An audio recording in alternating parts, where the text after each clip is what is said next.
ગાંધીના ગુજરાતમાં આમ તો દારૂબંધી, તેમ છતાંય આપણે દારૂની રેલમછેલ જોઈ છે, પરંતુ તમે આવું ક્યારેય નહીં જોયું હોય. આ વિડીયો જોઈને તમને એવું લાગશે કે પોલીસની મિલીભગત અને હપ્તાખોરી વગર આ શક્ય જ નથી.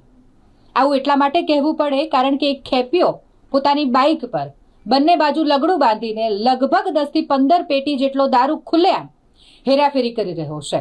આ 10 થી 15 પેટી દારૂ તેણે બાઇક પર બાંધ્યો છે અને તેને લઈ જઈ રહ્યો છે, જાણે પોલીસનો કાયદાનો કોઈ ડર જ ન હોય. આ વિડીયો સોશિયલ મીડિયા પર જાગૃત નાગરિક દ્વારા મૂકવામાં આવ્યો છે અને જે વિડીયો ધાનપુરના વાસિયા ડુંગરી ગામનો હોવાનું જાણવા મળી રહ્યું છે. વાસિયા ડુંગરી ગામ મધ્યપ્રદેશની સરહદને અડેલું આ ગામ પોલીસની ચેકપોસ્ટ છે, પોલીસનો પોઈન્ટ છે, તેમ છતાંય દારૂની ખુલ્લેઆમ હેરાફેરી થઈ રહી છે અને ત્યારે પોલીસની કામગીરી અને પ્રામાણિકતા સામે ગંભીર સવાલો થઈ રહ્યા છે. જ્યારે ગુજરાતના ગૃહમંત્રી